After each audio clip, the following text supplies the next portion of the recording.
Yes, thank you, Polly, for taking the time to do this. As I've said, it is our last interview of the scheme, so it's lovely to have a friendly face rounding us off. And before we start, folks, as always, if you've any questions for Polly, please do just jump in whenever there's a good moment. And if you don't want to ask the question, don't worry, fire it through in a private message and then I can ask it for you. No need to turn your cameras off. Lovely to see you all. And we are here to talk about Polly the human rather than case studies of a million things. So if that's what you're after, hunt out a podcast. I think would be my advice. So yes, thank you, Polly, for being here. Total pleasure. Very nice to be here. Thank you. Although I was late, Rory will have to tell you. He was like, All right. when does it get to the time to text? You're all right. Yeah.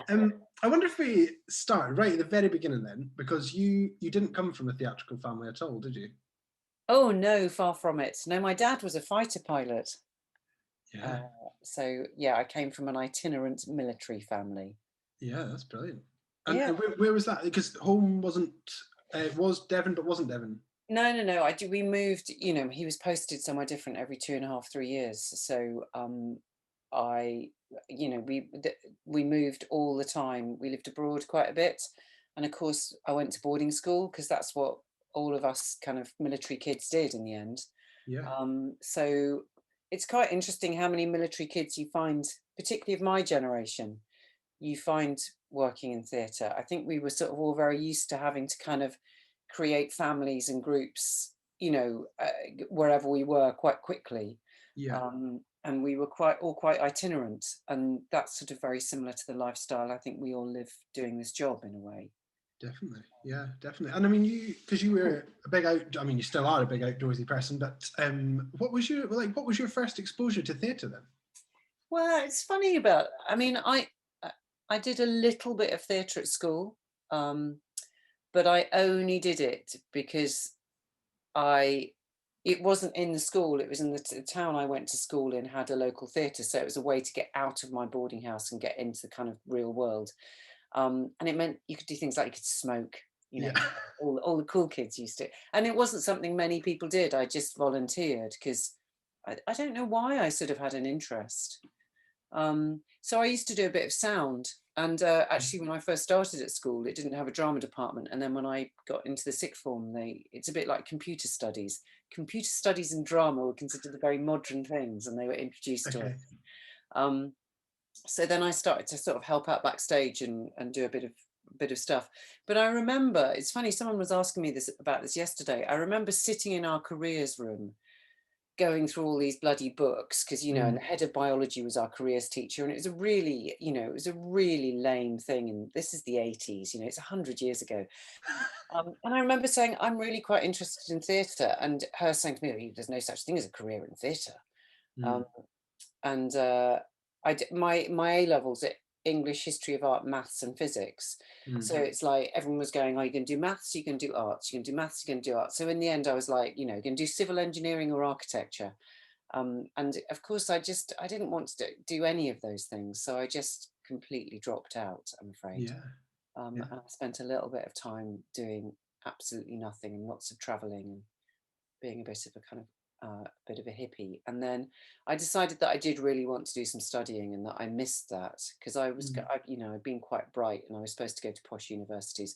So I decided to read English because I just thought that was quite a good way to sort of, and, in those days you got funded to go to university and it was kind of a bit of a chance to fall through a subject. So I went to Goldsmiths because it was the furthest thing from my sort of English public school that I could imagine.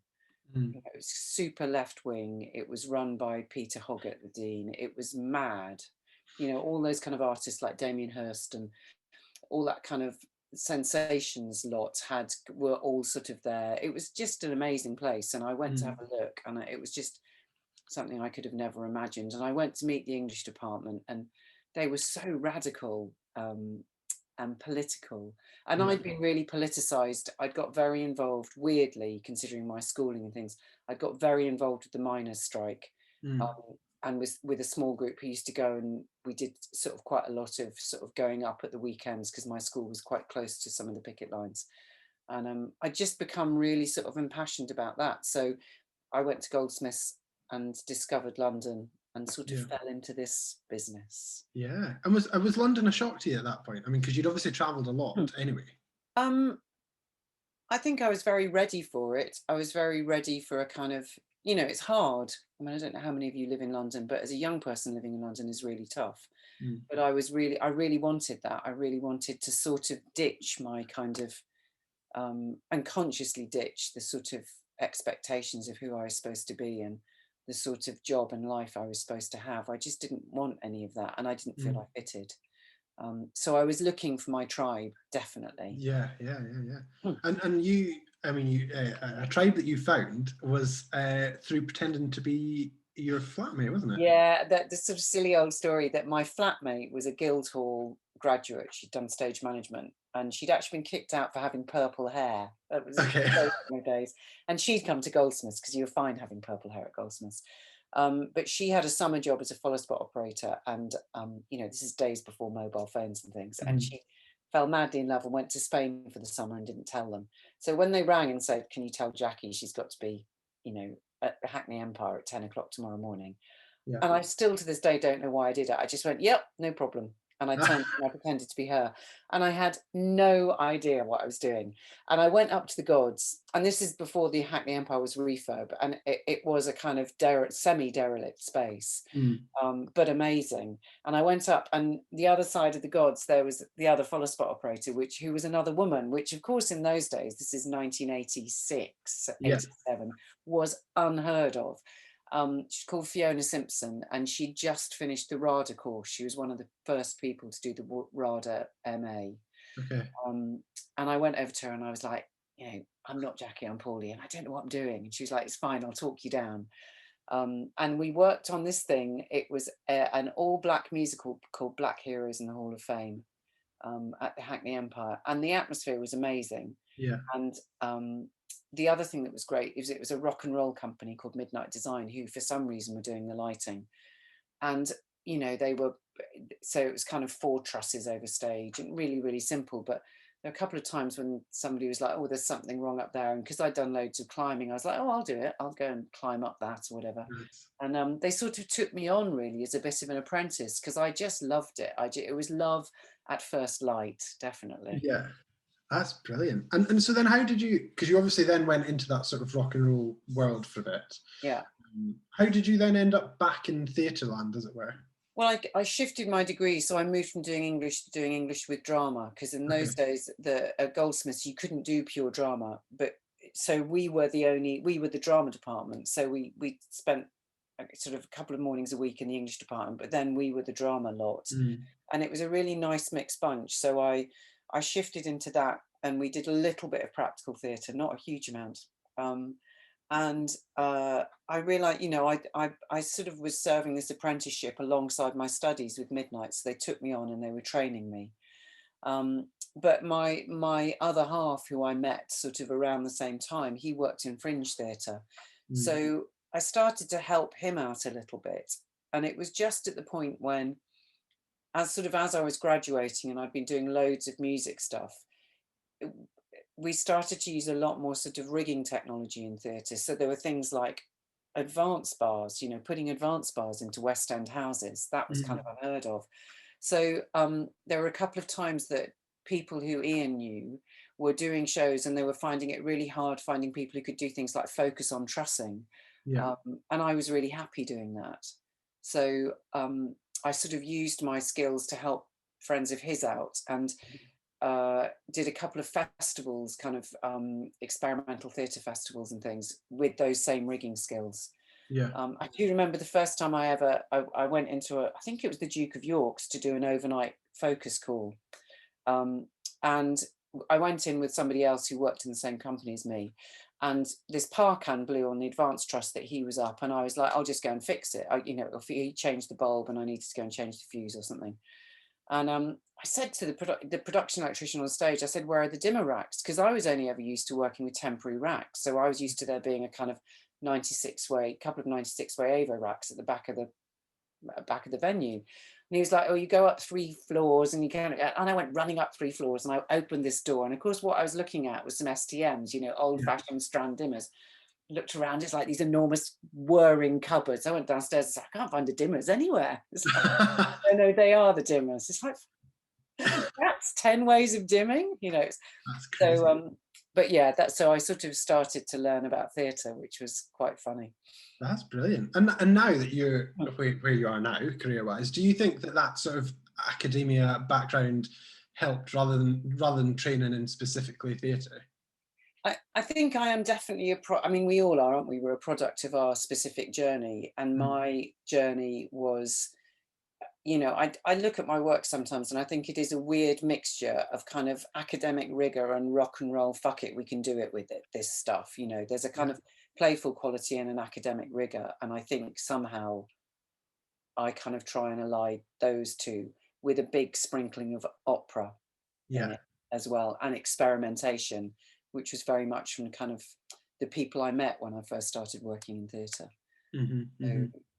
I mean, Dave Bryant, who was the head designer at Midnight Design, who'd actually been originally a theatre designer at Bristol Old Vic, who'd kind of got bored in theatre and moved into rock and roll. We used to have this rule when we did festivals. We used to do a lot of kind of big acid house events, and we would keep rigging all the way through the gig.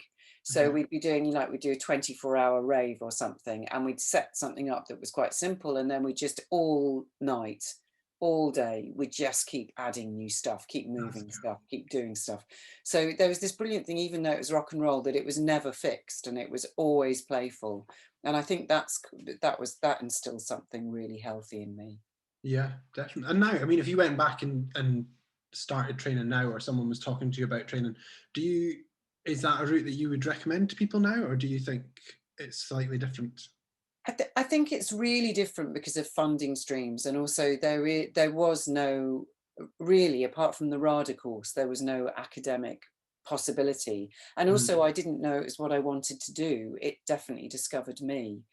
And I think it's really hard now, because I think our sort of streamlined funding sort of quantified journeys mean we're asked to make even more specific choices even earlier. And I think that's a shame, because I think discovering who you are is a kind of privilege that I had, which I think it's quite hard to give yourself that space now. I think which I think is a shame, because it just means you're supposed to decide what you want to be. And if somebody had asked me what I wanted to be when I was 18, I think I would have probably said, I don't know, if I was being serious, I'd have probably said an architect. Okay. But I wasn't serious very often when I was 18, because I'd had enough. Yeah, I think it's the best way to be. And I ran away and joined the circus, and I think that's, you know, I don't know whether working in this industry feels like it's running away anymore. Yeah, that's a good way to put that, actually. I remember a conversation that we had when I was training about a show I was going to light, and you said to me, could I describe it to you, the show? And I told you all about some VLs and some power cans, and you politely said, I don't really care about the kit, I was asking about the story. And do you think that was just a skill I didn't have at that time, was talking about light in artistic terms? Do you think that that's something that you've been good at from the offset in your design career? No, I think it's and I still don't think it's something I'm very good at. I sort of think I sometimes think, like, part of the biggest part of the job, the biggest part of the learning of the job, and the kind of constant learning, is learning how to look first and foremost. So I think it's amazing how often I think I look and experience. I've sort of spend my life trying to tune into light. So I think that I do tend to read images and experiences and spaces, and I see the light possibly more than people who don't work in lighting. Because I like to ask myself the questions about what it is. What is it? Why does it smell like this? So you can sort of break it down and take it with you, in a sense. So I sort of think I've spent a long time trying to tune into it, and also because I sort of like ideas to come from something. That's just my thing. And alongside that, trying to understand why something works or what it look, you know, or that sort of thing is really hard. Trying to put into words what you're doing is really hard. But I don't draw very well, so quite often when I'm doing a show, I'm more likely to write myself the story of what the light is doing than I am uh, to to try and draw it. Yeah. And I do use a lot of reference material because I think it's useful to have mutual images that speak to you, not Mhm. necessarily moment by moment, but qualities. But I do like to I do definitely think in terms of, you know, once upon a time, a light walked into a room. Well, what was it doing and what was it like? You Yeah. know, I sort of think of it in quite kind of characterful ways. Um, and I think that sort of breaks it down as well, sort of demystifies it a little bit. So, Yeah. um, but I suppose also I'm less self-conscious now of going, it sort of feels, or it's a bit, you know, actually falling through trying to wrestle with language while you're talking to a designer or a director or an actor or talking about what your work looks like. I Mm. panic less about what that feels like. I feel the older I get, the less definite I get about anything. It's like, Yeah. you know, I realize that I don't know. I'm just giving it all a go, but I get less frightened of giving it a go in a way. Yeah. Oh yeah, it'd be good if we could all be less frightened. That'd be good. Fear is such a massive part of our jobs Yeah. because you Yeah. can't know, you know, how do you anticipate what it's actually going to look like? You can't. You can Yeah. try little bits, you can workshop odd things, or but but none of us can know. It's managing the fear is the thing about experience. I panic less when it's bad because I've managed to survive it Yeah. more.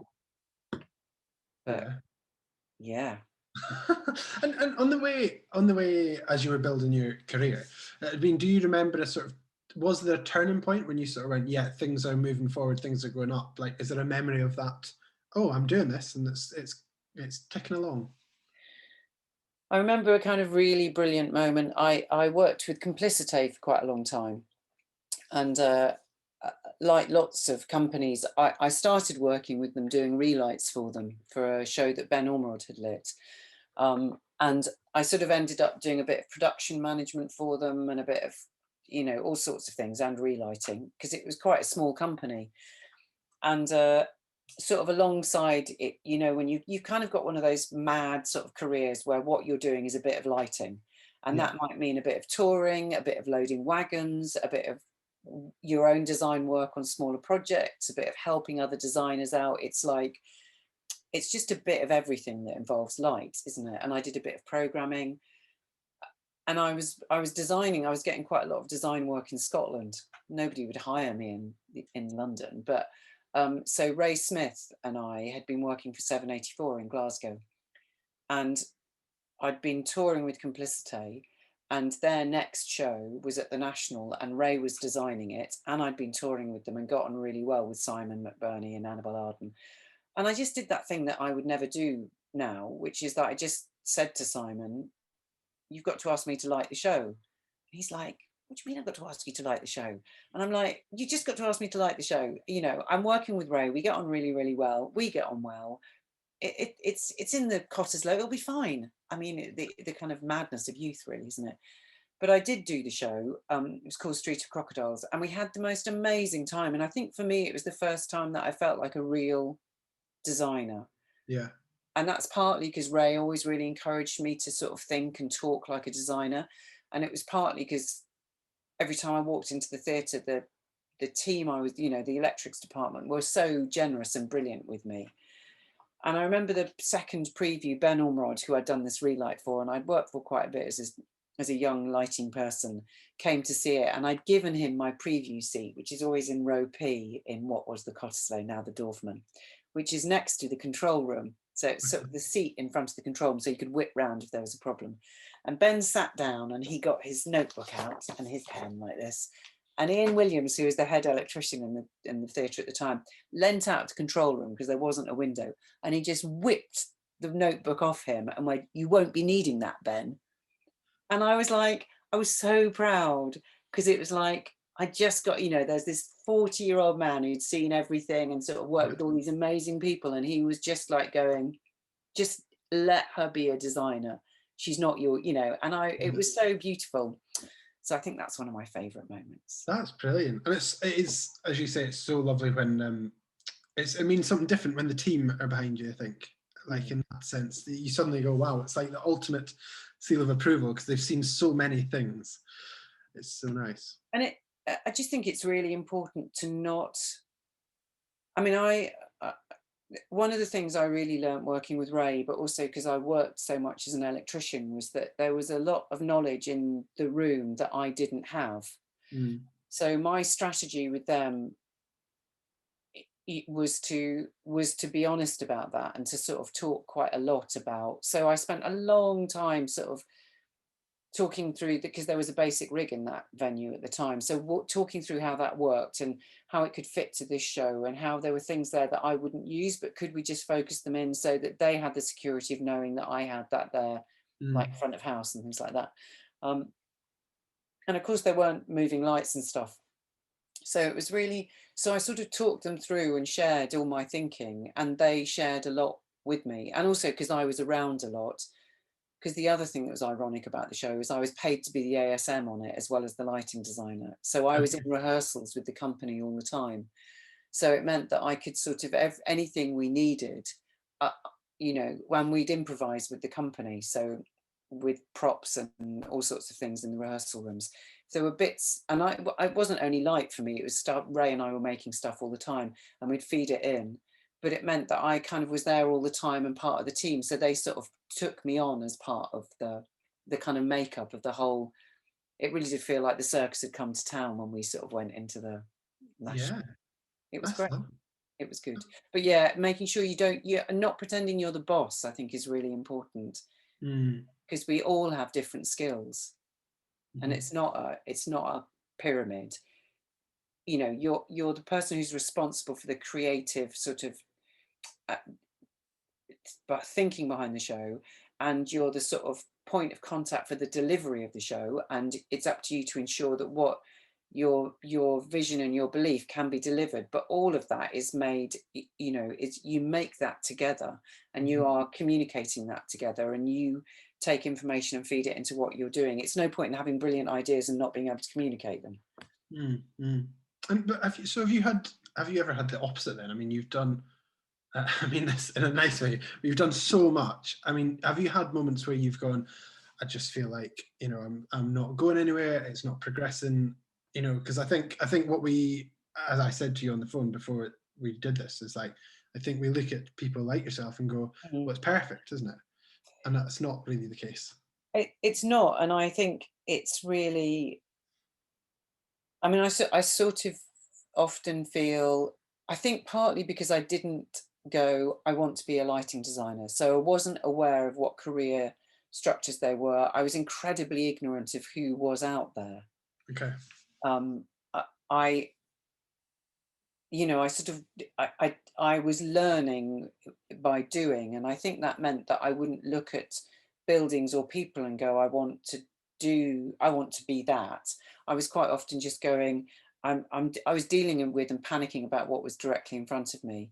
And I also was really lucky that I met people like Ray, you know, really, really early. Marianne Elliott, like, I lit her second show. I mean, also because there weren't many women around, and Marianne was quite interested to work with a woman, because I think she felt, as a young director, quite vulnerable around the idea of lighting and technology. And you know, I found some really good people to make work with and make some terrible mistakes with.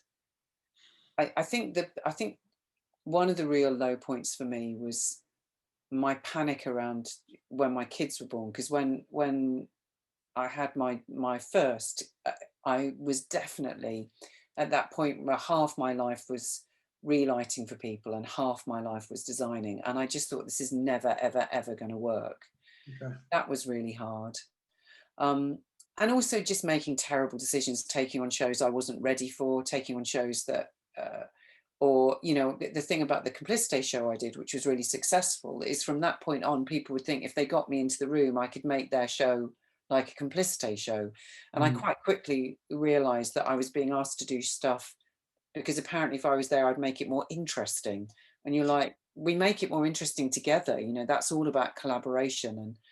And yeah, I just learning about your own vulnerability, that it's, and also learning that there are people who just didn't want somebody like me in the room, and also situations where I was not going to do my best work. Mm. Um, I remember one of the first times I was lighting a show at the Oval House, and this really old friend of mine who I'd worked with in kind of doing, he'd done lots of kids theatre and stuff in the Oval House, and I'd sort of been a techie. Um, he he turned around to me and said, Paulie, what do you think? When I was the lighting designer, I just blushed to the point where I couldn't speak, because I was like, oh my God, you know, this is overwhelming. You know, the thing you were talking about at the beginning about communication, it's Mm. really hard sometimes. Yeah. But I think any one of those moments where you kind of go, I'm not sure this is going well, or I want to change what I'm doing, or I'm feeling stuck. Mhm. I think being honest with yourself that that's the case, asking yourself why, and then kind of just just kind of going, how am I going to change that? What am I going to do? How am I going to put myself into different rooms? Mm. How am I going to be, e- even just being honest with yourself, is because it's the same thing as you have to be your harshest critic with your work, don't you? Mhm. Like Mhm. nobody's going to, I mean, some directors give really good lighting notes, but actually compared to the number of notes you're writing yourself, it's just this, they're on the surface of what you're worrying about, aren't they? Yeah. Yeah. So I think in a way, having conversations with yourself about, I feel stuck, I'm not happy, I'm not getting opportunities. I think kind of asking yourself why is a really important sort of skill to develop, because we're all quite on our own as lighting designers. Even if you've got a good agent, you know, when you get to the point of having an agent, you're still sort of Billy no mates, aren't you? Yeah, completely, completely. And do you feel that there's, I certainly feel, and I'm guilty of it, is that there's a real impatience sometimes to succeed, whatever we're going to call succeed. What would you say to people who just feel like it's nothing other than it's going too slowly? I It's about external pressure, isn't it? Hmm. Like we all, you see people doing really, really well, and you go, I want to be, that means I'm not doing well enough. It's like, oh, panic, panic, panic. You know, the best thing in the world is just to get a body of work that helps you to find out who you are and what your voice is. I mean, there's quite an interesting story about that one. When the first show I did for Cameron Mackintosh was Oliver. Yeah. So being this production of Oliver that Sam Mendes had directed, that Anthony Ward designed, um, at the Palladium, I think it was. And Cameron decided he wanted the show revived, he wanted to kind of do Oliver again. Matthew Bourne had done the choreography. He was talking to Cameron, and Cameron said, I want a new director because Sam doesn't want to direct it. So Sam said, what about Rupert Gould? So Rupert Gould comes on as the director.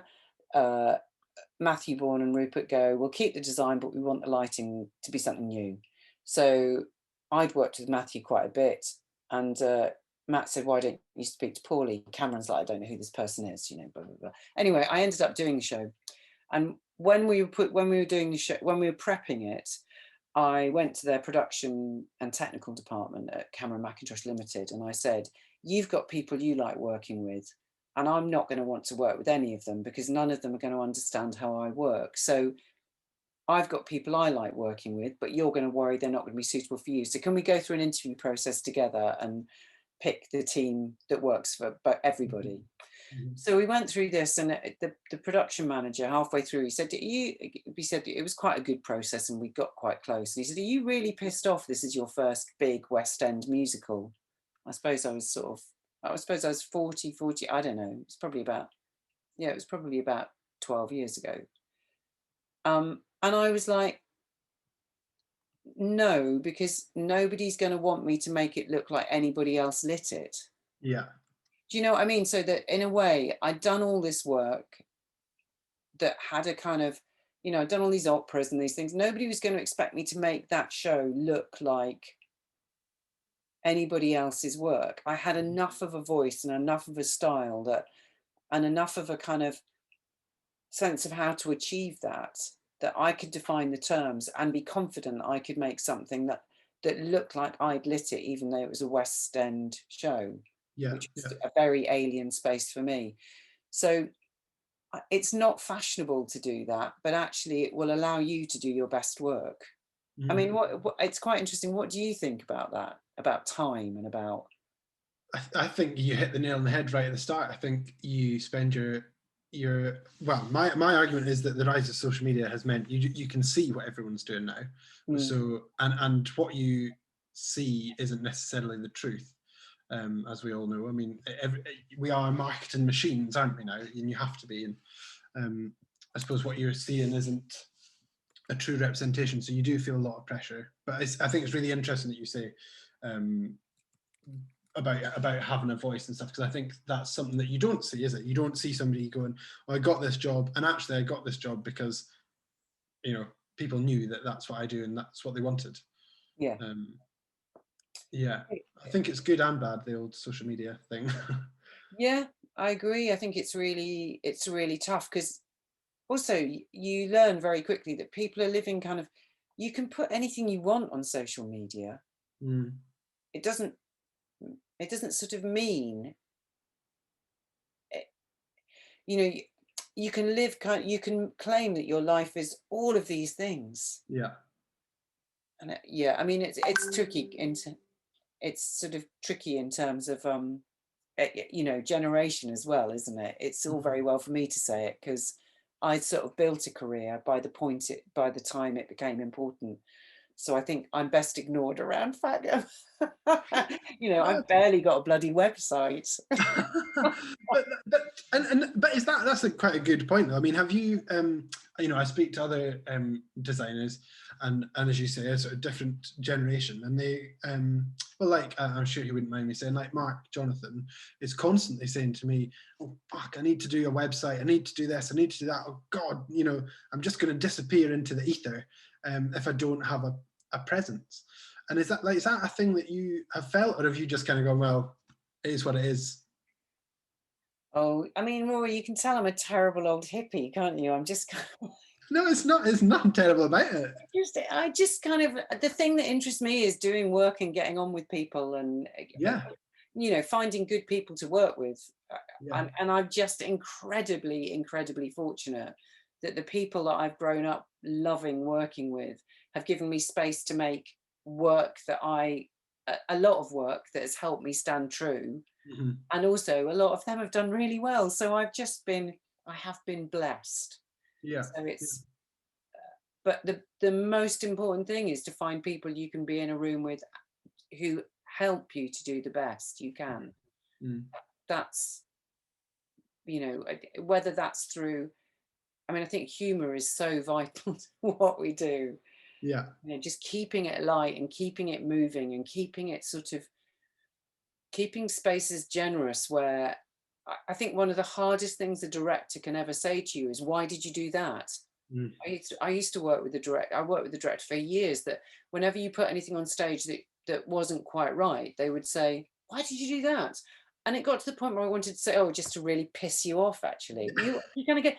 That was my kind of Yeah, in my, you know, that was my first attempt at something. This is the first time you've seen it. It's the first time I've seen it. yeah, I agree, it's a terrible idea. I will make it better, but yeah, to kind of put that in the word terms of being accused of willfully sort of making something that's rubbish. yeah. I It's, know, it's horrible. it's We quite often horrible. we spoke about the that experience. You know, when you're sitting in like a preview or something, and you're looking at a scene, you're thinking to yourself, do you know, I'm quite, this bit's okay. I'm you know, we can get through this. I'm quite pleased. And then the director leans over and goes, "Now listen, I know you've still got lots to do, but just a few things about this." And you're like, "Oh, I didn't think I did, but I do now." Yeah, clearly, obviously. It's a horrible, horrible feeling. You sort of like you sort of touched on this slightly, but what makes you say yes to a job now? I mean, like, what work interests you? What people interest you? What makes you say yes? I have a very I have a very simple box graph that I apply to everything. I mean, some things are, I think what can be quite tricky for me is sometimes those long relationships, people assume that you will do stuff, which can be hard. Mm. Um, but my questions are a series of 5 boxes, and in no particular order. One question is, what is it? So is it a piece that interests me, or that I have any kind of way into, or that I think is valid, or, I can't bust a gut for something I don't believe in. Yeah. So I need to have purchase on the piece. Um, Another question is time. So, and that can be a very, it's about being honest with yourself about how much time a project's going to need. So, if it's a devised piece and it's got a very long rehearsal process and a long preview process and it's got certain people involved, I'll know that I really need to give that. I mean, I give most projects 4 weeks, Okay. but I might need to stretch that, knowing that it's going to need to be more. So there's time also in the prep time, because it's also about how the build lead up to something. Then there's money. And when I think about money, it's not how much they're paying me. It's, am I willing to do the work that it's going to need to do that show for the amount I'm going to be paid? Because sometimes I'll do something for nothing. Sometimes I'll do it. Sometimes if somebody wants me to do something and I'm free, I might just go, actually, I'll do it anyway, because I'm really interested in it. And other times I kind of go, if you really want me to do that, you're going to pay me to do it. Because it's like, Yeah. so money.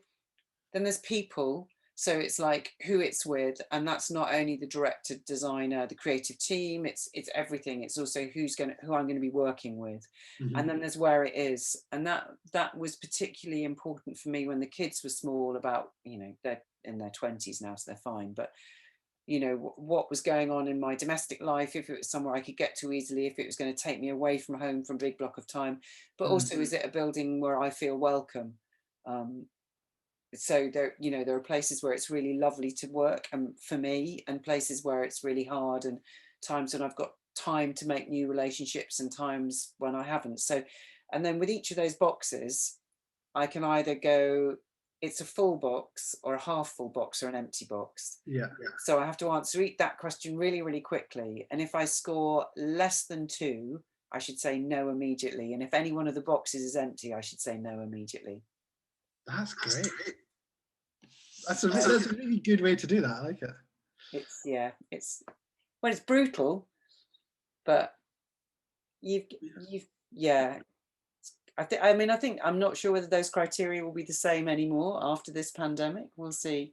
Yeah. I think there's a whole other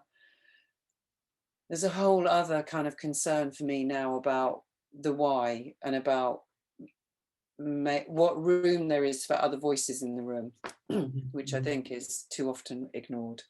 Yeah, yeah, and it is. I think it's going to be harder to get a half full box, I think, on some of them now. Yeah. So yeah, definitely. Do you still get excited though? I mean, do you still get that little buzz when someone approaches you about a new piece? Yeah, it makes me make terrible decisions at times as well. I still have moments where I feel flattered to be asked. Yeah.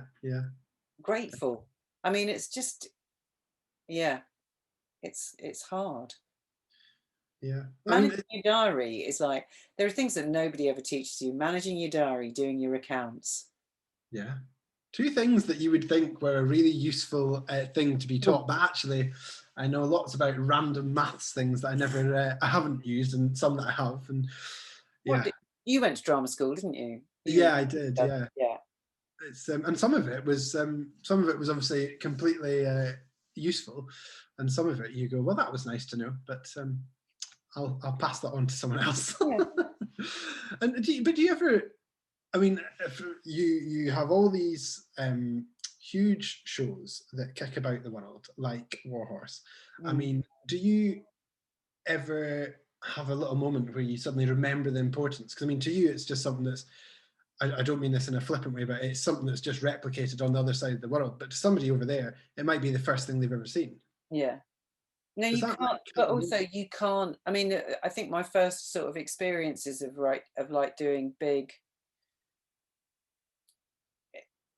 sort of stuff that was moving was working for Cameron, and there's a lot of stuff that I've learned about you know, when you do a show for him, you're on a 3-line whip. You know, there is no such thing as a free lunch. He wants that show to be as good as it was anywhere, every time anyone sees it. So the care that's put into moving, and the amount of effort and the sort of investment in people who know the shows and who understand the shows is extraordinary. And I sort of took that model and I then really rigorously applied that to Warhorse. So always making sure that we had really good associates working on the show. Always try. I mean, there are times when I've slipped, and there are times when I haven't given something enough, but that's been because I've been overwhelmed. Yeah. But I do think it's really important to aspire to keep the shows alive and fresh. And I have a really good, I have you know, a group of people who I really trust to keep. It's to keep the spirit, isn't it? Because you know, you talk about a show like Warhorse. I mean, Warhorse is essentially a bucket and piece of string, and if the illusion goes, if it doesn't work, if you don't, if that kind of synchronicity, there's no, you know, no problem is just a lighting problem. If something in the show's not working, it might be to do with puppetry and a sound cue and a shifter. It can be to do with, it's to, you know, the problem with that sort of work that's an act of collective imagination is that it's really easy for it not to land.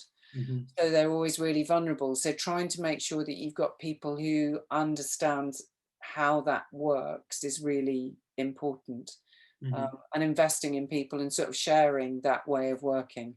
So Yeah. always trying to make sure that people who are going to run with the show have had the experience of working with the original creative team at some point. Mm-hmm. Is really important.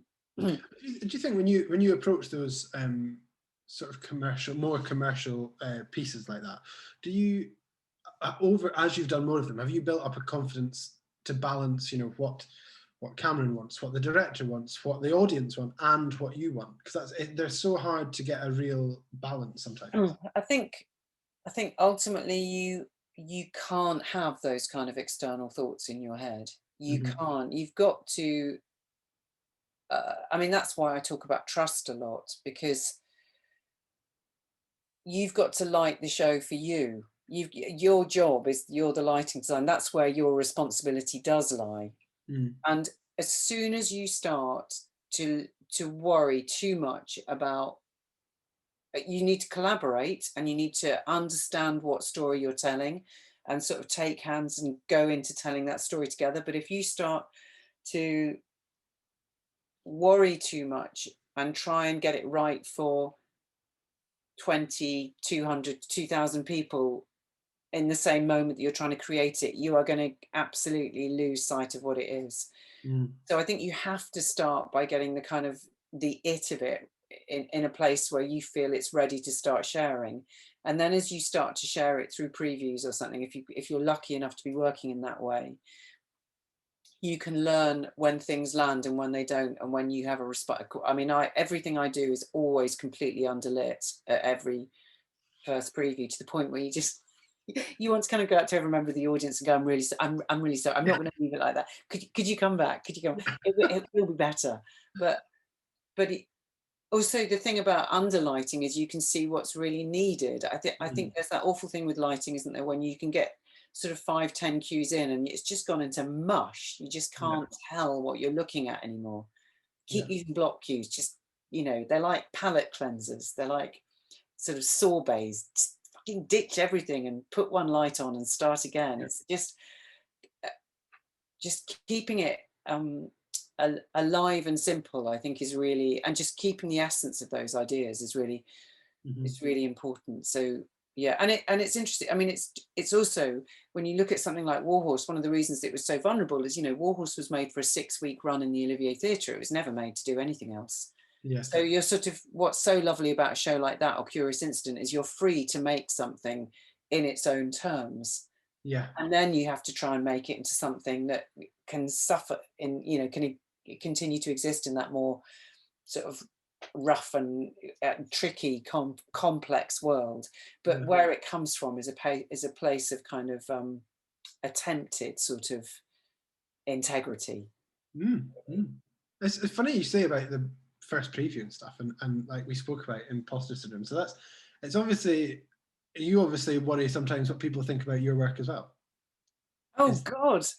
I mean, I worry that I'm killing something. I worry that my, but partly because our process is so late down the line, isn't it? So I sort of do try and fight to give myself some space to work, and to not think that I've got to get everything don't try and get it right the first time. Try and get the essence of it. Try and get something right, but keep moving forward.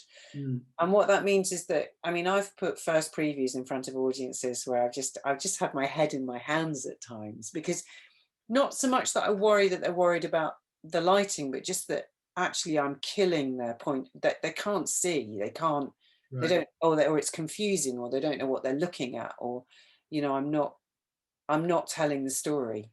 So it's less that I worry for my sense of my work. It's more that I worry that I'm just killing the whole thing. Yeah. No, that was interesting. I know what you mean about you want to sort of stand at the door at the end like they do with buckets, but sort of say, I understand, I know, I have notes, thank you, sorry. Yeah. And when you're at the other end of it, then when you're at the start of your process, as it were, I mean, do you enjoy the sort of putting a rig together, or is that just a sort of means to an end now? No, I do like that. I think the only bit I really hate is focusing.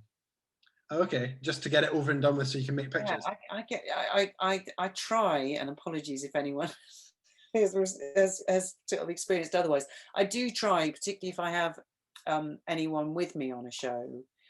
I try to warn people that I'm really grumpy from sort of 2 days before the focus to the point where I've sort of done the first session of tech.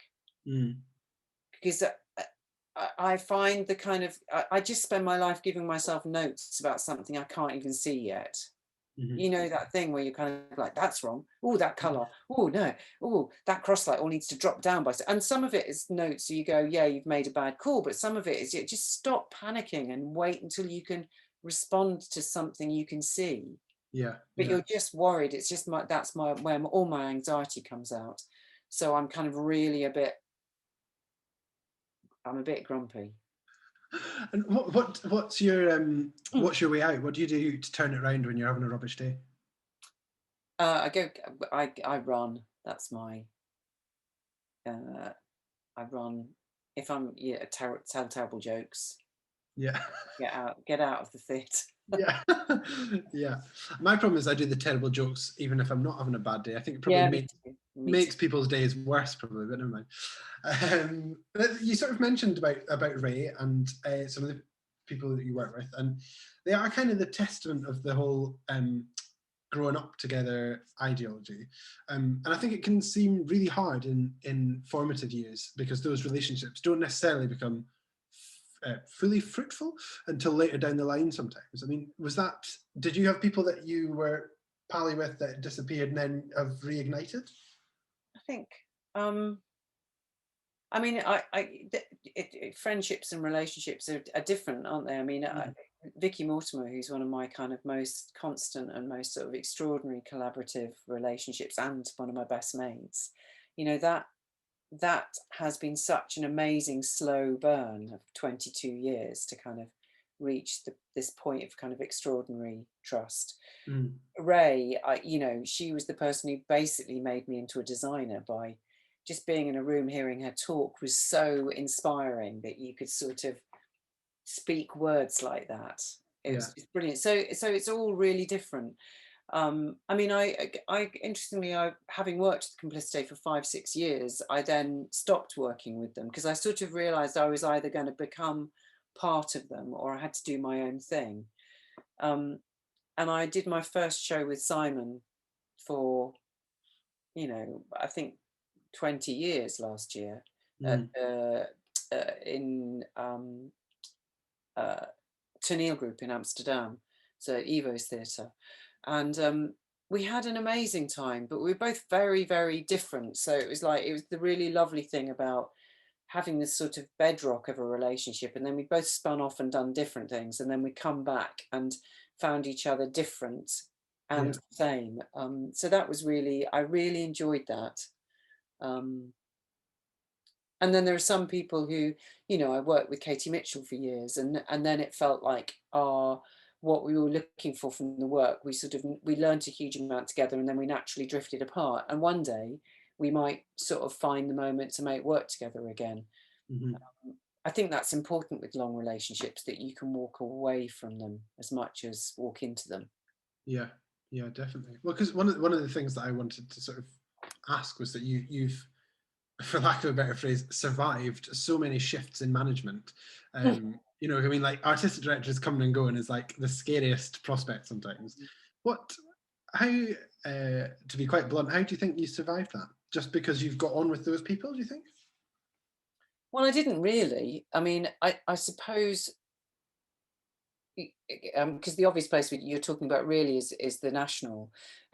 When I first walked into the National, Richard Eyre was running it, and we were the kids. You know, the lunatics had taken over the asylum. It was like complicité. We were sort of there to be badly behaved. Then when Trevor took over, he was trying to bring in younger directors. So of course they were the directors I was working with, and I do have the letter somewhere where Tim Supple was doing a show in the Olivier, who I was an associate artist for at the Young Vic. Mm. And Tim had asked for me to write to light this show, and Trevor had said that he thought I was too much of a studio designer.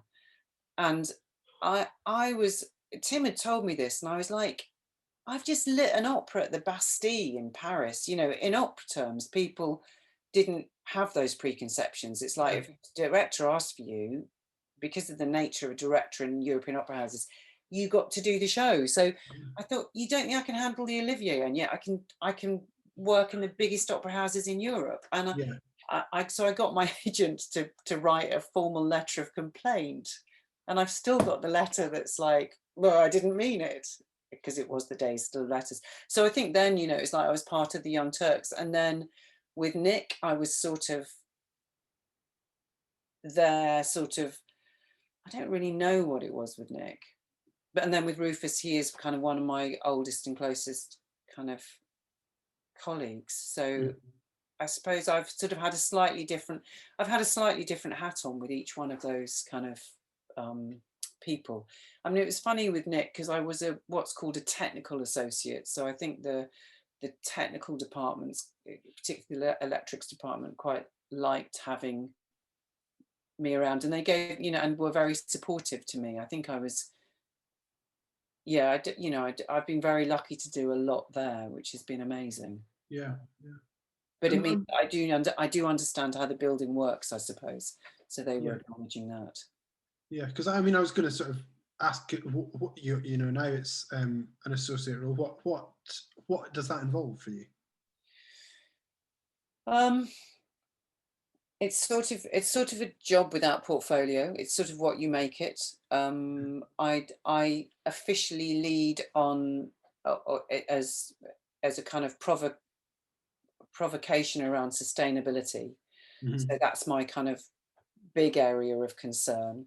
Yeah. But I'm sort of there as well. We talk about a little bit about programming and about different people coming in, and I've mentored and supported, you know, younger designers coming in a bit if they want it. Hmm. I wouldn't ever want to sort of impose that. I think what's really critical at the moment in the current climate is that, unlike many buildings, the National have a very strong relationship with the freelance conversation and are hugely aware of what the freelance situation is. And also, in the associates group, there are, I think there's 10 of us, but 6 of us are freelancers Okay. type thing. I can't remember the exact figures, but it means that we, you know, so there's a freelance voice at the heart of that building. So we're not, you can see with what the National are doing at the moment, they are being incredibly, way more caring than most about the language they use, the story they're telling, how they're communicating the, the needs of the freelance community. They are way more aware than other large companies, certainly. Hmm. Um, and I think that, you know, one of the things that the kind of pandemic has exposed about the divide between buildings and organisations and the freelance, that divide feels less extreme at the national. And when we're talking about how that can change in the future, and governance and freelancers being involved more with buildings, and buildings caring more about the freelance, the national is quite a good model for how that can work. Definitely, yeah, definitely. It does. They do feel, even from like my seat, they do feel like they are championing that. There is a sort of notable awareness of what that is. Have you been aware of any other companies that you've worked for who have been good? Out of everybody that I've worked for, one reached out to me and said, "How's it going?" Who was that? Pitlochry in Scotland. Interestingly. She's been amazing, though. She's absolutely amazing. Absolutely, and I mean, obviously, she sort of got in touch. Elizabeth got in touch off her own back, but then I also got this sort of polite sort of company one that just said, like, "I hope you're all right," and I just thought it's really interesting. You can really tell the organisations that have looked outwardly. Ellen's got a question for you as well, if you're there, Ellen. Hello, there we go. Hi. Hi. So I wanted to ask, since you are an artistic associate, do you think that we will see a rise in LDs becoming resident LDs in resident design positions in theatres, as you've got resident designers, but there isn't as many resident LDs? I think that's quite a tricky one. And also, I'm not a resident LD at the National. Oh, sorry. No, there's no obligation for me to like anything in the theatre. I'm purely there as part of a kind of freelance think tank in different. So we've got the associates are a group of. There's a couple of writers, a couple of directors. There's a sound designer, lighting designer, set and costume designer. But no, none of us have any obligation to the building, and the building has no obligation to us. We all have a small. I'm paid a very small annual fee for my time, and my time is much more around policy and strategy for the building than it is around being a lighting designer. And that's the sort of area where I think that buildings need to work with their freelance communities more. I think also another area where buildings need to be doing more in the future is around bursaries and apprenticeships. So it used to be that the Arts Council used to fund a lot of young directors and young designers to be resident in a theatre for a year, when they were quite newly graduated. And I think you could do that for lots of disciplines now. And actually, we've got less and less of those opportunities. So actually, something like the Lumiere scheme, ideally, that wouldn't need to exist, because every theatre in the UK would have a resident lighting design bursary that could be a sort of a 10-month contract for somebody. And I think that those could be hugely varied in terms of whether that was, with Sheffield Theatres would be an obvious place, because you could get to experience what it's like being in a receiving house as well as being in a producing house. But I think what would be great is that cities could share cohorts of people, so you could get experience in producing and receiving. But I don't think it's necessarily the tradition of a resident designer or a resident lighting designer. I think came from a much more of a kind of rep system, and a system where lighting design was quite young, and quite often it would be the chief electrician or somebody who would light shows. And I think now it would be a very tough thing to impose on most directors. I don't think they would want that. But I do think there are huge creative opportunities in buildings that we need to give to more young designers. So it's a kind of half and half. I think there's a way that we could do that, but without it being too specifically about resident design. And I think that would be a great thing to do. Yeah. It's such a good route in as well, isn't it? I mean, apprenticeships and stuff is such a you learn so many different on-the-job things that actually, even if you go to what you would call a formal training, you don't learn until you leave. It's a great. It's a bit like learning to drive, isn't it? You only start learning to drive once you pass your driving test. Yeah, exactly. Witless. Absolutely. It'd be wrong to have you here and not ask you about tech, because I'd love to know how you approach it. I mean, do you go for broad brushstrokes with the view to finessing as you go to previews, or how do you develop your piece? Yeah, I do. I really do. I do a huge amount. I do a huge amount of prep. So I kind of famously, I'll go into a tech with the DSM with all the cues in the book. I've got a kind of Excel spreadsheet which kind of describes to me every cue every moment, and all that's in a script. The reason being that when I'm in a tech, I don't want to be looking for stuff. I just want to be doing it. I just want to be throwing something at the stage. So I want to know what each section is, what it's doing, what the light is that's doing it. The more I do that, the more I can, one, be clear about my ideas, and two, change things if I have to. And also I can work really quickly. Yeah. So I'm not looking for page numbers. I'm not having to write stuff down. I'm just looking, doing. And also not panicking that it's quite often, you know, when you know, because we're working in tracking, you can just sort of get the look right for something and then be working inside it, and then you clear that off and get the look for something else and clear something. It's something that, I mean, Rory, you do a lot of opera, so you know this as well. It's something I think you learn by having to light live in that way. Yeah, definitely. That you need a structure to work with, and you need something to keep the rehearsal going, don't you? Yeah, I'm a big fan of the empty cue stack being in there, because at least you're always working in live time. I mean, you could have missed 5 cues that you didn't do anything to because you were watching, but you know that when you do the change of the thing you're looking at, you're in the right cue. And when you come back to it, like you say, I mean, nobody stops for you. It's just just get on with it, you know. Yeah. And it's also really useful, I think, because in that opera thing, you can do that while the director's running around doing staging pianos, and you're kind of working out for yourself. And it's just learning that actually that's quite a good way to work in theatre as well as in opera. Yeah, definitely. It's definitely how I certainly achieved.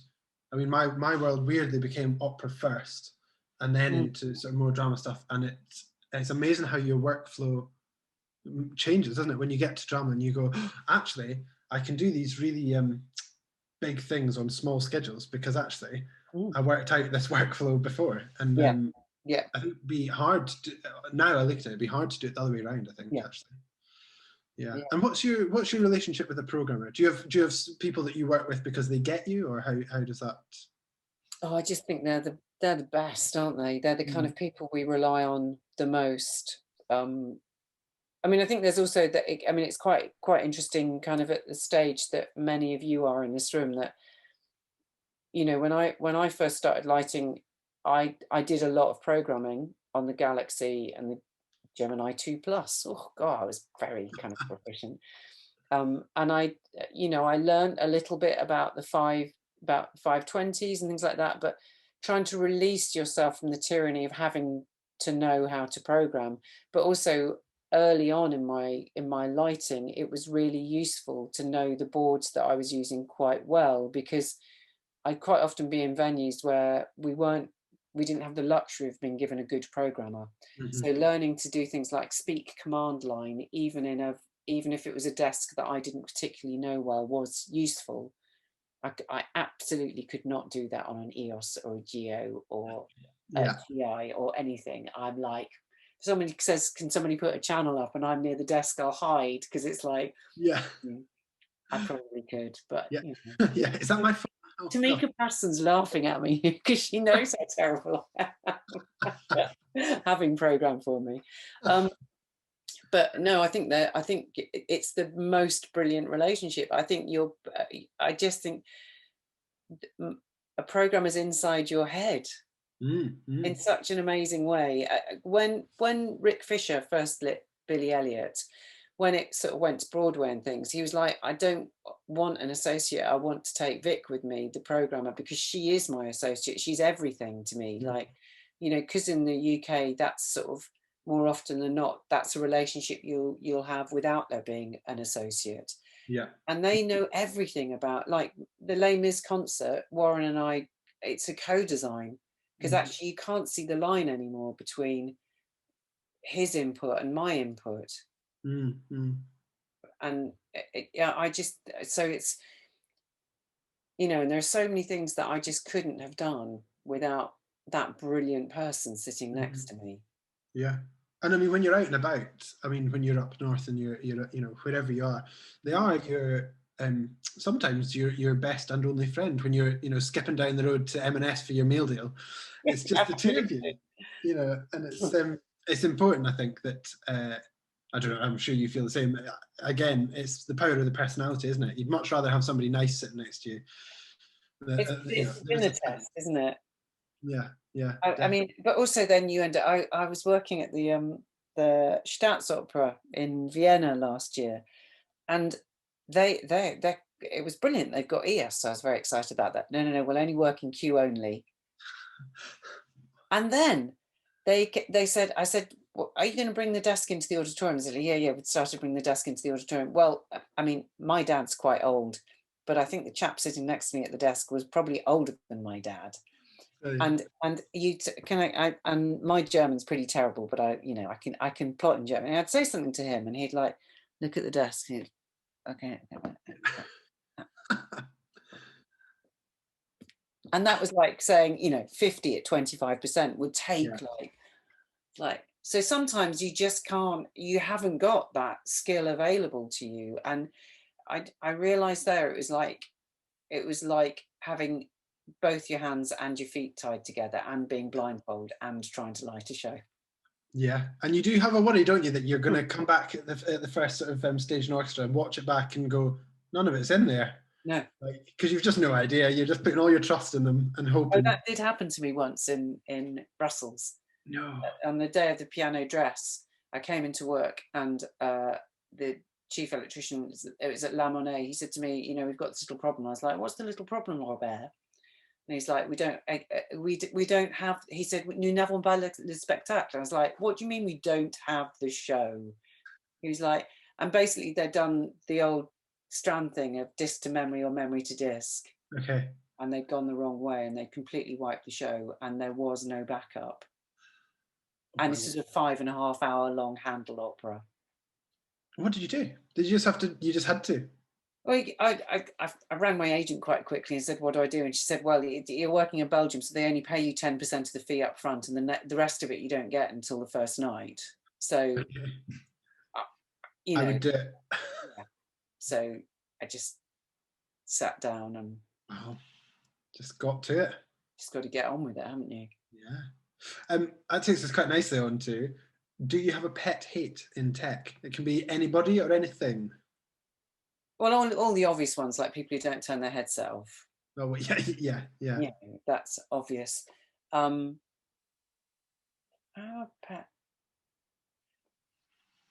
I'm not. I do get a bit grumpy about people forgetting how much we've got to do in a very short bit of time. Yeah. So sometimes I think the time when I give people really short shrift, and I can be grumpy and I hate myself for it, is like when somebody comes up and they're kind of like very earnestly asking you if you could make sure that someone plugged in the music stand for the cellist who's going to be coming in next Wednesday to do a practice session. Yeah. And you've got, Armageddon going on, and you're like, yes. Yes, absolutely. But I think other than that, I really don't like people being, I hate it when people it's very easy to point the blame at kind of technical production because it's all unseen. And I think so often, the reason for things not happening can be sort of really pointed at all of us. And I mean that collective us, because we're the last bit of what gets done. And I think sometimes that can lead to a lack of things that can be said carelessly, which imply that we haven't delivered or haven't kind of kept up or haven't. And I find that kind of lack of understanding for what technical creative disciplines have to try and deliver very, very quickly. I think the world of technical theatre, we do deliver extraordinary things, and the kind of synchronicity to do that, and the lack of understanding and the lack of care and respect that can be given at times, Yeah. can make me really, really cross. Yeah. Yeah. It's staggering, isn't it? It's always I feel it always comes from people who are the people that regularly do this, and you go, well, surely you know by now what this is that we're doing. Surely you know why are we getting the blame for this when you do this every day of your life? You know how long this takes. It's it's a bit baffling. Yeah. You touched on Warren Letton there.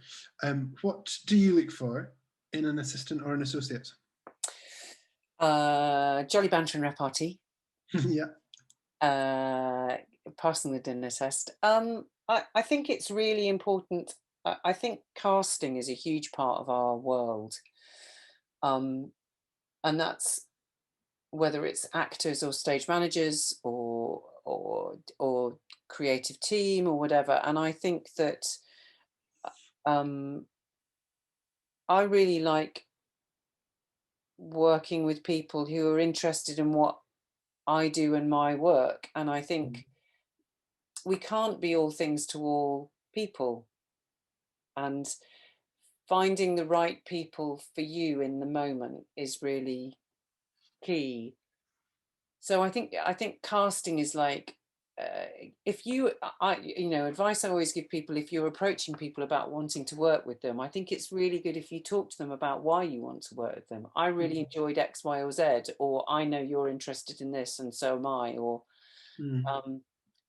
I think I, as you can tell from a lot of the way that I speak, I find the whole commodification of what we do is really is something I'm not comfortable with. So, that's why I say about jolly banter and repartee as well. It's like you've got to get on, and you've got to sort of understand or relate to what someone's doing in order to work with them, I think. Definitely. And yeah. I mean, we've both, Rory, done a lot of assisting and associating. I mean, in my day, associating wasn't really a thing, but sort of relighting for people and that sort of thing. It really helps if you can get under their, you get sort of into what makes them tick, because then you'll understand it, won't you? Yeah, definitely. And I mean, I always say, if you can't have fun, what's the point? I mean, it gets you so much further. I can't remember, I said this on one of these interviews. I said that when you when you rock up in that crew in that regional venue, you just know that they're not interested and they're just annoyed, and you just go, right, then I'm going to come straight down to a level and we're just going to have a laugh. Yeah. And it's all going to happen. Everything I want to happen is going to happen, and you're not going to realize it's happening because we're having a good time doing it. Yeah, absolutely. And it's better when you go home at the end of the day happy as well. And you're why does it have to be such hard work? Yeah, absolutely. And that's so looking at the industry then and now, as it were, in a similar way. What do you think the main differences are in the industry? I mean, do you think it's a better place now than the industry that you broke into, or? I mean, I think that's quite difficult, because when I sort of first started working in theatre, I was working in sort of experimental and fringe theatre, so it was those were pretty diverse rooms. I mean, certainly in terms of gender balance, I worked with some amazing female directors, writers, producers. So that was really, I'd love to say that that's better. It is better, of course it is, and it is getting better, but we have a long way to go. I think, I mean, it's quite hard to imagine it. it felt more, and I suppose again, because it was fringe and experimental, it felt less, I mean, it was serious because we all really loved our jobs, but it wasn't serious in that we weren't, what we wanted to do was good work. And I think there's a kind of real pressure around that thing you were talking about, you know, the internet and everybody feeling that everybody's doing better than everybody else, a kind of competitiveness that I think is really tough now. Which I feel blessed that I'm not. I sort of feel blessed sometimes that I've lived a large amount of my future already, because of that, because I think I would be terrible at it. But then I think there's also more stuff going on, and that's quite exciting. So, you know, it's a mixture, isn't it? And in the middle of this mixture, we have COVID-19. Yeah, yes, because that's what we needed, wasn't it? So that's which I think is particularly tough on the majority of people in this room. Yeah, and I think what's interesting about the social media thing again is there really was a point in March or April or sort of, there was a point where everybody just stopped the self-promotion because they read the room and went, yeah, probably best not to, really. And it's been really we spoke about it as a group actually. It's been really refreshing to not have to feel that you're pushing yourself constantly. Yeah, and I think that taking a breath thing is really important. I mean, I think that's something I think is also really, I think it's really important to have other things in your life. What do you do when you get really stressed about a show? Do you know what? I phone a friend. I'm still really, really good pals with one of my schoolmates who works in like an accounts department for an oil company in Aberdeen, and like has nothing to do with they're not particularly interested. They'd go to something if it was on, but they're not particularly interested. I just talk about anything else, normally on a walk, and it's amazing how that alone, and it sort of puts everything into perspective a bit. Or I speak to, I am a big, I'll admit it because it's the last one, I am a massive mummy's boy. I speak to my mum every day.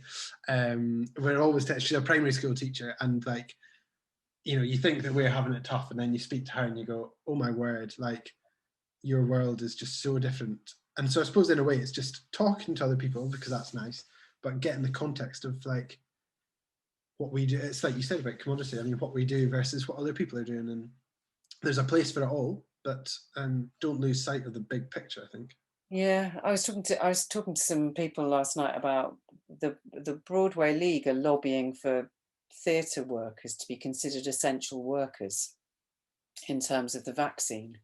Right. Okay. And I thought that was a really interesting kind of dilemma around, we can't work without the vaccine. Yeah. Just hope someone downstairs answers that because I can't turn it off up here. We can't work without the vaccine, but we, you know, essential. I think key workers, I don't know, it's really hard. You can't compare us to NHS staff, but we are incredibly important in terms of people's mental health and well-being. Yeah. It's important that we see ourselves as more than entertainment, because we do have a different, you know, position and duty of care in communities. I do, but I do think it's important to put it into perspective as well. Yeah, definitely. We're sort of running out of time here. I mean, we could go on for forever, but folks, if you have questions, please do jump in, because we're just sort of talking away here. But do just jump on in. While people are sort of debating. Charlotte, is that your hand up? Do you want to? Hi. Hi. So you have already touched on this a bit, fellow military child. So completely get the moving every few years. Yeah. I was wondering actually how and if that you found that your experiences moving a lot and constantly meeting new people and growing up abroad, how that sort of affected how you approach designing and actually approach working with people. And if any experiences you have had from moving have actually informed your designing as well. I suppose there is an element definitely of, you know, I sort of think back and I think, you know, I spent a lot of time in Germany. I spent a little bit of time in the Middle East. You know, so it was quite a rich sort of set of experiences, I suppose, to, you know, compared to a lot of my friends in the 70s. You know, I was seeing a bigger world. And I suppose that might have, I don't know, might have woken up that sense of inquiry or sort of essence of something in me. I certainly think I've never been, because of the sort of nature of my father's work, because he worked with NATO, so it was quite an international community. A lot of our friends were of different nationalities, so it sort of encouraged me. So I've never, I do slightly feel whenever I get on a train to travel to mainland Europe, it sort of reminds me of being a teenager and going home, even now I'm in my 50s. So there's sort of something about meeting a group of people and not necessarily having a common language, which I quite enjoy. And I think it sort of allowed me an ease with that, which might have taken a bit of getting used to otherwise. I mean, it's still really frustrating that nobody laughs at your terrible jokes, because it's, you know, it's impossible to translate them. And most of the time you hope people don't try. And if I'm doing it, if I'm working in French, then my jokes just don't work. So it's like, but yeah, I suppose I mean, it's funny, we're all made up of whatever our lived experiences are, and it's funny how you realize bits of yourself that bubble up and you go, wow, where did that come from? Or, oh, that sort of makes sense. Yeah. Thank you. That's a pleasure. Thank you. Yeah, thank you. Brilliant. Good luck. Ian, go on, jump on in. Hi, Paule. Hi, Ian.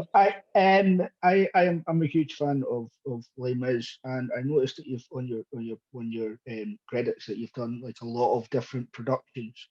Did you have a separate kind of thing for when you worked next door at the Gielgud to when you worked in the Sondheim on the stage concerts opposed to the actual production?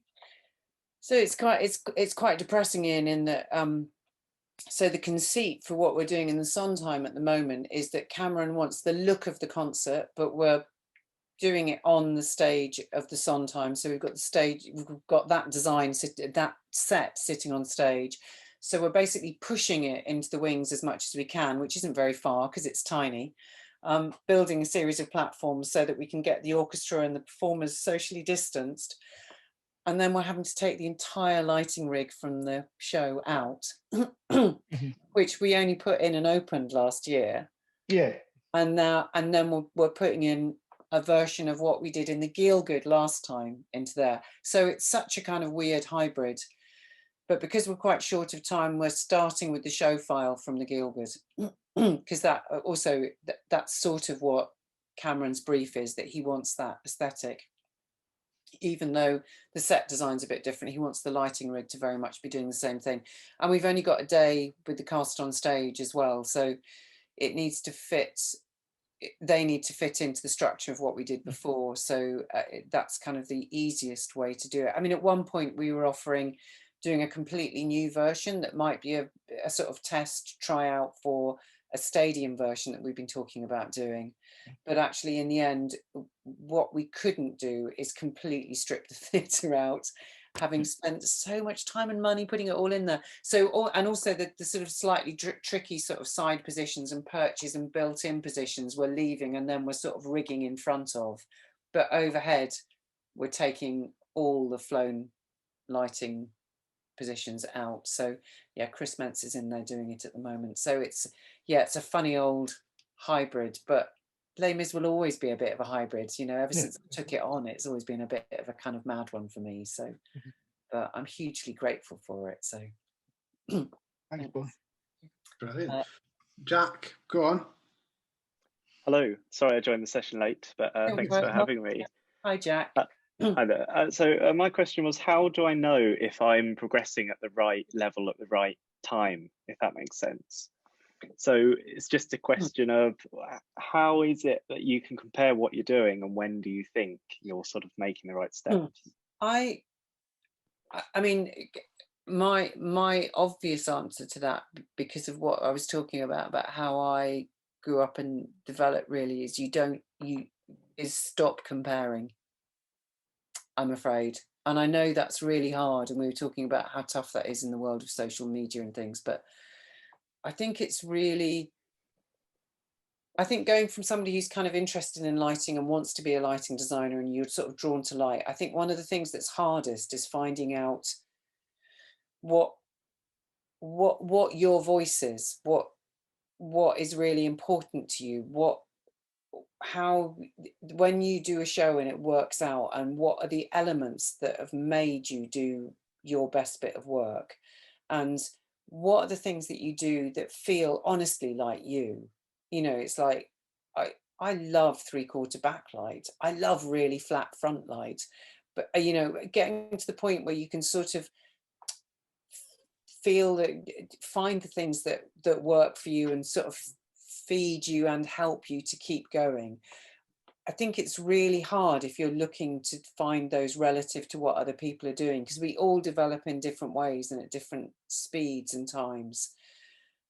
And I think those external thoughts can be really hard because they can make you panic that you're not doing well.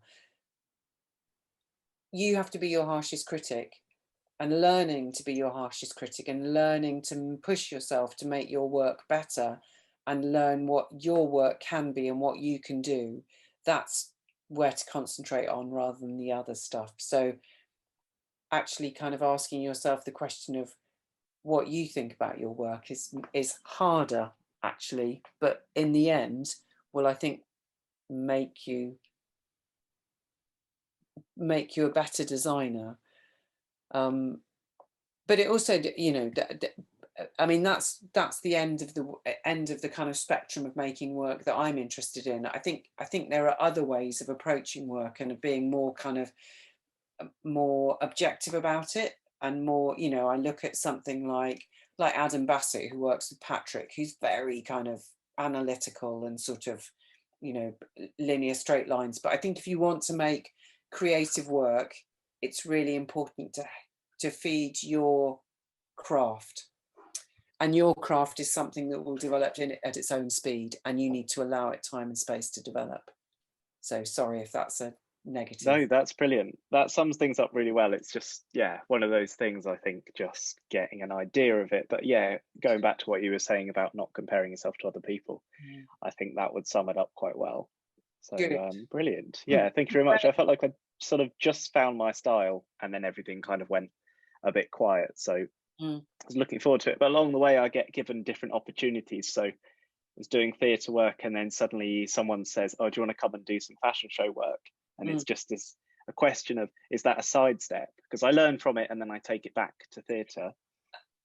I think it's also, I think that's also really good that you can sometimes take on a job. We were talking earlier about reasons to take on a job, and sometimes it can be an exercise in something different. Like you go, okay, if I sort of, how do I feed this kind of creative voice that I have? How do I feed this into a different discipline? Or how is working in a different discipline gonna change how I'm, you know, Rory and I were talking about the opera thing, how working in opera completely changed the way I work in drama, and how Rory was going, he couldn't imagine another way of what, you know, it's like, I think all those experiences are really valid, aren't they, if we can decide what we're learning from them.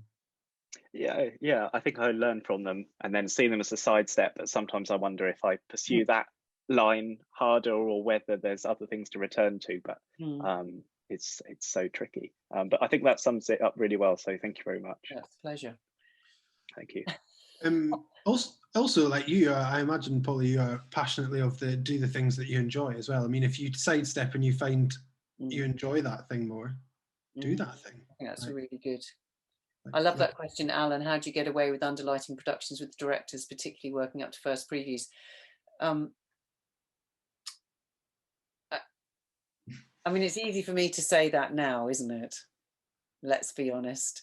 I've had two kind of funny experiences. Les Brotherston, who's a set and costume designer I work with a lot, we did a show together a couple of years ago with a director who hadn't worked with me before. And I remember Les saying to him, Paulie will like the show at a level which will make you panic at first, but just let her get on with it. So I thought it was brilliant that he explained that for me. I did once work with a choreographer doing a ballet, and I shouldn't ever do ballet. It's just not I'm not very good at it. It's not my thing. It was the designer I love, and it's a Stravinsky ballet, and I love the music, but I was completely miscast. He didn't want me to kind of shape the space because he wanted to be able to see his dancers in full light all the way through the rehearsals. And he was literally saying to me, how can I rehearse my beautiful dancers if I can't see them? And I'm like, I'll get there, you know, give me a chance. He's like, no, this is not your time. It's like, well, when is my time? I do think though, there's a power to putting something in front of somebody that expresses the right sort of moment or the right essence or the right sort of shape or the right breath, that if you communicate in ways where you sort of go, if that's right, then let's work with that and move on, it can, in a way, if you help people to fall in love with the nature of an image, then, or understand or kind of see what you're doing, then not having to fill in all the gaps as you go can help you to really see what the gaps are. So I think kind of going, we know this is a building block, but is it in the right direction and is it good? And let's come back to it. So communication is key, I think, to being able to do that. I think that's the only sort of secret. Communicate and put things on stage that people really, that kind of capture something, and then that's enough to build from, I think. I do a thing that I call the Anton Dubek, because I once watched an interview with him where he said he speaks for long enough on Strictly that the judges don't have much time to comment. And so I put up the state in the plotting session and I'll go, now listen, and I'll do the first bit so that initial shock value where they go, oh, it's far too dark, they have the time to like just take it in without saying that. And you sort of talk it through and then you go, but maybe it's a bit too dark. And they've had long enough and they just go, no, I think it's okay. And it's like, it's a way to get rid of the shock value of like, it's too dark. Brilliant. Ruth, you've got a question here. Ruth and Fee, and then I'm going to go and have my tea. Absolutely. Yeah, sorry to keep you. Oh, no, don't worry. I am currently kind of, I guess, labeling myself as a relighter, and I was wondering because you were talking about doing that as well, and I was wondering kind of how you took that into design, or how the pathway went, or if you said you were doing them parallel, and then also just kind of generally any like top things that relighters, I don't know, survival tips, I guess, on touring and all that kind of stuff. I mean, it's brilliant, isn't it? It teaches you so much, because I mean, certainly I was working with kind of small and mid-scale companies, so we weren't touring the rig, so you were sort of having to put it together really, really quickly all the time. And you sort of live and die by your decisions, don't you, in the kind of first sort of 45 minutes to an hour. But I think what's so brilliant is that you're doing lots of lighting and looking at lots of stuff. And that, I think, is the best training for anything, because you just learn, oh my God, this was a bar with 12 parkans on it, and I'm in a venue where they've got a 243, a chicken and a baked beans in. I don't, you know, that kind of thing where you have to go, what's the priority? What's the muscle of a design? So I think having to constantly solve the same problem but with different equipment is such brilliant learning. I think one of the things that taught me the most was relighting my own work. So when I was with Complicité, I was touring my own show, and that was absolutely brilliant, because it was something that was kind of constantly evolving and living and breathing. So I really liked that. I mean, I know that there's kind of ways that there's the kind of extreme of relighting when you're doing it for a big company and you've got the same rig and the only thing that moves is, you know, the front of house positions tidge slightly. I think that's not the kind of fun front end of relighting, which really is that kind of having to pull a show out of the bag with so many different situations and scenarios. And it is that thing in a way, to like talking about programmers, it's somehow capturing the essence of what the original design was, isn't it? Of kind of going, what are the things that I've got to achieve? And actually by stripping something down to those, I think that's a really good design discipline as well, because sometimes you've got to, you know, it really makes you concentrate on what you can do well, rather than I can do all of this badly, or I can just capture the kind of three big things as well as I possibly can. That's one with the chicken, one with the baked bean can, and one with the par can, isn't it? It's like, but yeah, and it's such a creative conversation, and learning every time you do it, going, oh, next time I'm going to put more energy into this because we really missed this. It couldn't be better, really. Fee. And yes, Joseph will do that afterwards. And then, but thanks, that's a really good question. It's for you there. Hi. So I know you're quite interested in being sustainable and eco-friendly with your work. So I was wondering if you could give any tips on approaching designs and how to be more like environmentally friendly, like considerations to have when doing. I think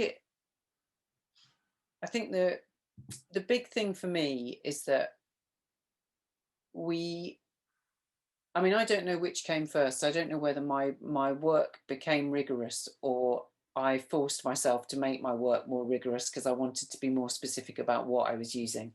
But I do think good design, you're trying to strip something down to the essence. You're trying to work to a budget. You're trying to respond to a piece. And I think you're trying to do it in a way that is as responsible as it possibly can be. I think it has to be the lens through which you make all your decisions, whether that's a decision about how you get to work in the morning or how you make the work that you're doing. And I think there are really simple things that I think we need to encourage each other to do. I think every time we work with a company, we should ask them what their sustainability policy is. I think we should be saying to them, because some people won't have them, even though they are required to by the Arts Council, or they'll be years out of date or whatever. I think it's really good to have a conversation really early on with the production manager, if there is one, and say, what's your attitude towards this and how can we make decisions that are really good? I think a lot of people turn around and say, can you tell me what to do? And you go, you put on a pair of glasses that is I am going to think about and see everything I do through this lens, and you decide that. And it makes you, because it's a bit like talking about designing, it's a bit like designing, kind of thinking, she's got a very funny message, sorry, from my son, which just pinged into the, it's really, everything you do should be seen that way. That's the simplest way of saying it. So and also there used to be a metric where you kind of think more is better. It's like we think faster is better, we think louder is better, and actually quiet and slow and sustained and beautiful and right is, and you know, they're all values that are really important and that we need to reclaim. So reclaim them. Good design is about rigor, and being sustainable is being rigorous. Be rigorous. That's my gauntlet. Joseph. Oh, it's gone. Imminent. Hello. Hello. I'm really interested in the kind of the idea of artist-led work and design-led work, and I was wondering if you think there's a space for that in kind of a post-COVID theatre world, where we may have to isolate before going on to projects, meaning that we'd need to be contracted earlier than maybe we have been in the past, and whether things will get more organized in those sort of fashions, or whether we will still be the last person in the room. I mean, it's really, I think that's really the reasons for so many of those things are really complex, aren't they? I mean, I'm slightly the wrong person to talk to about that, because I do spend my life, because I don't consider myself an artist. I consider myself a designer, and I think that's just different. And I do consider myself a craftsperson, I think.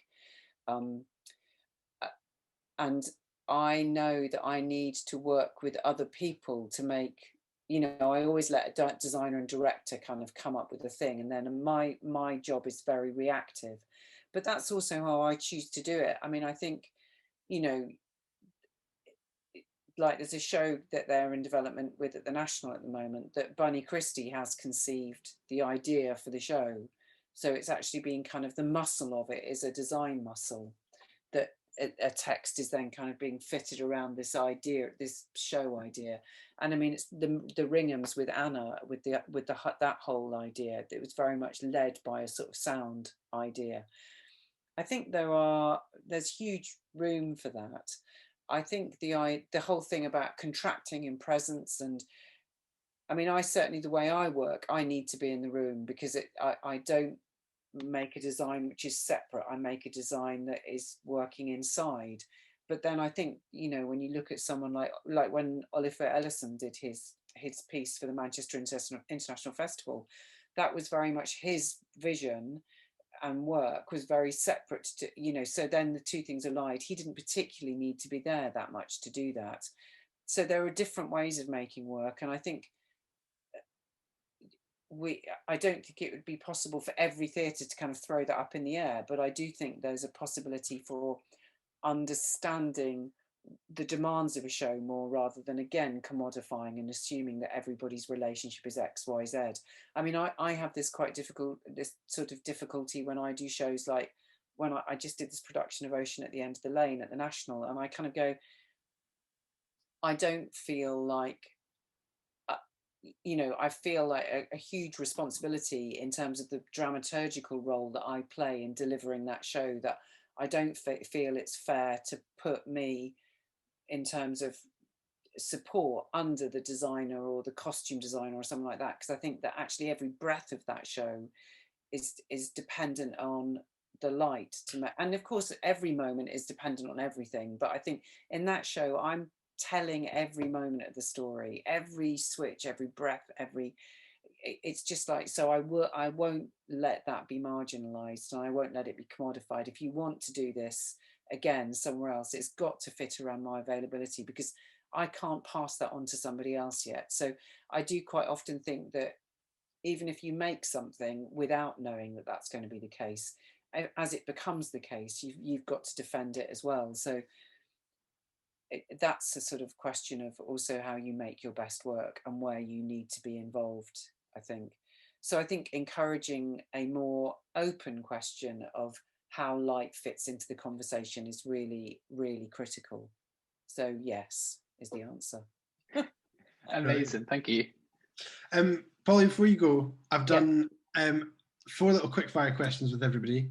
So I'm going to do that as our way out thing. Yeah. And they're just silly. So if you could invite anyone to a dinner party, dead or alive, who would you have? Oh my God, David Byrne. Brilliant. Okay. This is next level silly. If you were a sandwich filling, what would you be and why? Oh, I would be hummus with harissa and bean sprout, not bean sprouts, but you know, sprouted fenugreek or something. That's great. That's a great answer. Yeah. Well, and you knew. It's sort of one of my favourite sandwich fillings, and it just makes me. It just makes me very happy, and it's lots of kind of. Yeah, it just works so well. It's just like the perfect cue. Definitely. Your guilty pleasure music choice. My guilty pleasure music choice. Oh God, I've got so many. Terrible 70s band Can. Oh yes. I think Van Morrison is a guilty pleasure actually. Yeah. And nothing to be proud of. I don't know. Yeah, fair enough. Is that your running playlist? Do you run to like podcasts? No, just nothing. no music, no music. It's like no capes. No capes. No music, no capes. My I'm final, a purist. It's like, it was brilliant. That's brilliant. My final thing for you, if you were to write your award-winning autobiography, what would you call it? it would be called turning lights on and off and on and off and on and off and on again. Perfect. I look forward to seeing it on the shelves soon. Thank you so much for being our final interview. Thank you very much for great questions. It's really nice to meet you all. Very nice to see some chums here as well. Thank you. Brilliant. Thank you. Thank you everyone for coming along. That's it. That's